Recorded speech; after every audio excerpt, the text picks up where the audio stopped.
ಇನ್ನು ಕೇರಳದ ವ್ಯಕ್ತಿಗೆ ಕರ್ನಾಟಕದಿಂದ ಪರಿಹಾರ ಕೊಟ್ಟಿರೋ ವಿಚಾರಕ್ಕೆ ಸಂಬಂಧಪಟ್ಟಂತೆ ಮಾಜಿ ಮುಖ್ಯಮಂತ್ರಿ ಕುಮಾರಸ್ವಾಮಿ ಅವರು ಸರ್ಕಾರದ ವಿರುದ್ಧ ಕಿಡಿಕಾರಿದ್ದಾರೆ.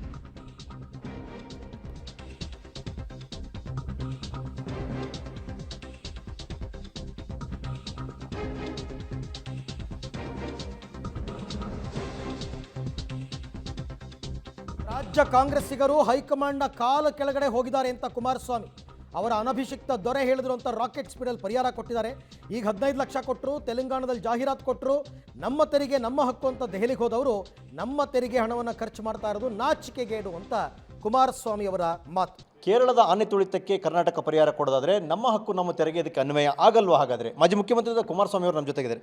ಸರ್, ನಮ್ಮ ತೆರಿಗೆ ನಮ್ಮ ಹಕ್ಕು ನಾವು ಪ್ರತಿಪಾದಿಸೋದಾದರೆ ಕೇರಳದಲ್ಲಿ ಆನೆ ತುಳಿತಕ್ಕೆ ನಮ್ಮ ತೆರಿಗೆ ನಮ್ಮ ಹಕ್ಕಿನಲ್ಲಿ ಕೊಡ್ಬೋದಾ ಸರ್? ಹಾಗಾದರೆ ಇವತ್ತು ರಾಜ್ಯ ಸರ್ಕಾರ ಒಂದು ರಾಕೆಟ್ ಸ್ಪೀಡ್ನಲ್ಲಿ ಅವರ ಪಕ್ಷದ ಅನಭಿಷಿಕ್ತ ದೊರೆ ಸನ್ಮಾನ್ಯ ಸಿದ್ದರಾಮಯ್ಯನವರಿಗೆ, ನಮಗಲ್ಲ ಸಿದ್ದರಾಮಯ್ಯನವರಿಗೆ, ಅರಣ್ಯ ಸಚಿವರ ಹೇಳಿಕೆ ನೋಡಿದ್ದೇನೆ. ಅಲ್ಲಿಯ ವಯನಾಡಿನ MP ಅವರು ಇದ್ದಾರೆ. ಅವರ ಒಂದು ಸೂಚನೆ ಮೇರೆಗೆ ಕರ್ನಾಟಕ ರಾಜ್ಯದಿಂದ ಅಲ್ಲಿ ಆನೆಯ ಒಂದು ಅನಾಹುತದಲ್ಲಿ ಮರಣ ಹೊಂದಿರತಕ್ಕಂಥ ವ್ಯಕ್ತಿಗೆ 15 ಲಕ್ಷ ರೂಪಾಯಿಗಳನ್ನು ಪರಿಹಾರ ಕೊಟ್ಟಿರ್ತಕ್ಕಂಥದ್ದು. ಇವತ್ತು ತಾವು ಹೇಳ್ತಕ್ಕಂಥ ರೀತಿಯಲ್ಲಿ ನಮ್ಮ ತೆರಿಗೆ ನಮ್ಮ ಹಕ್ಕು ಏನಿದೆ, ನಮ್ಮ ತೆರಿಗೆ ಕರ್ನಾಟಕ ರಾಜ್ಯ ಸರ್ಕಾರಕ್ಕೆ ಬೇರೆ ರಾಜ್ಯಗಳಿಗೆ ಉಡುಗೊರೆ, ಕರ್ನಾಟಕರಿಗೆ ಅಷ್ಟೇ ಅಲ್ಲ, ಇದಷ್ಟೇ ಅಲ್ಲ, ಈ 15 ಲಕ್ಷ ಕೊಟ್ಟಂಥದ್ದು ಒಂದು ಭಾಗ.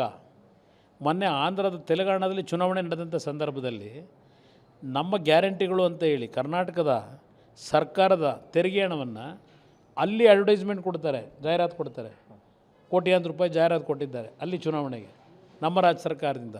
ಇದು ಈ ಸರ್ಕಾರದ ನೀತಿ ಏನಿದೆ, ನಮ್ಮ ತೆರಿಗೆ ನಮ್ಮ ಹಕ್ಕು ಅಂತಕ್ಕಂಥ ಅಭಿಯಾನವನ್ನು ದೆಹಲಿಯವರಿಗೆ ತೆಗೆದುಕೊಂಡು ಹೋದಂಥವರು ನಮ್ಮ ನಾಡಿನ ಬಡ ಜನತೆಯ ತೆರಿಗೆ ಹಣವನ್ನು ಈ ರೀತಿ ಸ್ವೇಚ್ಛಾಚಾರವಾಗಿ ಹಂಚಿಕೆ ಮಾಡಿರ್ತಕ್ಕಂಥದ್ದು ನಾಚಿಕೆಗೇಡಿನ ಒಂದು ಪ್ರಸಂಗ. ಅಷ್ಟೇ ಅಲ್ಲ, ಸರ್ಕಾರದ ಜವಾಬ್ದಾರಿಗಳು ಹಣವನ್ನು ಯಾವ ರೀತಿ ದುರ್ಬಳಕೆ ಮಾಡ್ಕೊಳ್ಳಿಕ್ಕೆ ಇವತ್ತು ಈ ಸರ್ಕಾರದ ನೀತಿಗಳಿದೆ ಅಂತಕ್ಕಂಥದ್ದನ್ನು ಜಗಜ್ಜಾಹಿರ ಮಾಡ್ಕೊಂಡಿದ್ದಾರೆ. ಕಾಂಗ್ರೆಸ್ ಹೈಕಮಾಂಡ್ ಮುಂದೆ ಆನೆ ವಿಚಾರದಲ್ಲಿ ಇಡೀ ಸರ್ಕಾರ ತಲೆಬಾಗಿ ನಿಲ್ತಾ ಹಾಗಾದರೆ?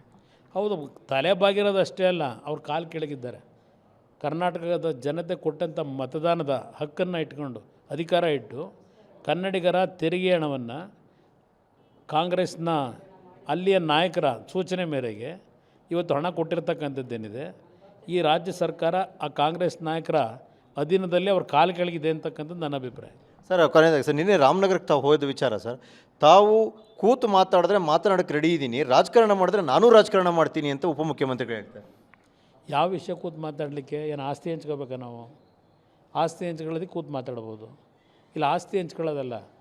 ಅವರು ಈ ರಾಜ್ಯದ ಆ ಭಾಗದ ಶಾಸಕರಾಗಿ ಕಳೆದ 10 ದಿನಗಳಿಂದ ಅಲ್ಲೇನು ಸಂಘರ್ಷಕ್ಕೆ ಎಡೆ ಮಾಡಿಕೊಟ್ಟಿದ್ದಾರೆ, ಅವ್ರ ಜವಾಬ್ದಾರಿ ಇದೆ.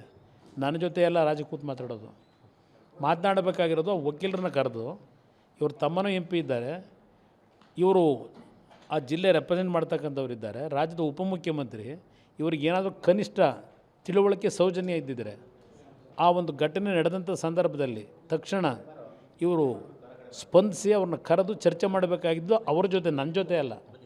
ನಾನು ಇರೋದು ರಾಜಕೀಯ ಮಾಡಲಿಕ್ಕೆ, ರಾಜಕೀಯ ಮಾಡೋಣಂತ ಏನು ಹೆದರೇನು ನಾವೇನು ಹೋಗೋದಿಲ್ಲ. ಆದರೆ ನಿಮ್ಮ ಜವಾಬ್ದಾರಿ ನಿರ್ವಹಣೆಯಲ್ಲಿ ಪೊಲೀಸ್ ಅಧಿಕಾರಿಗಳನ್ನು ಗುಲಾಮ್ರ ಥರ ನೀವೇನು ಅಧಿಕಾರಿಗಳನ್ನು ಇವತ್ತು ನೀವು ದುರ್ಬಳಕೆ ಮಾಡ್ಕೋತಾ ಇದ್ದೀರಿ, ಇದು ನಾನು ಖಂಡಿಸ್ತಾ ಇರ್ತಕ್ಕಂಥದ್ದು.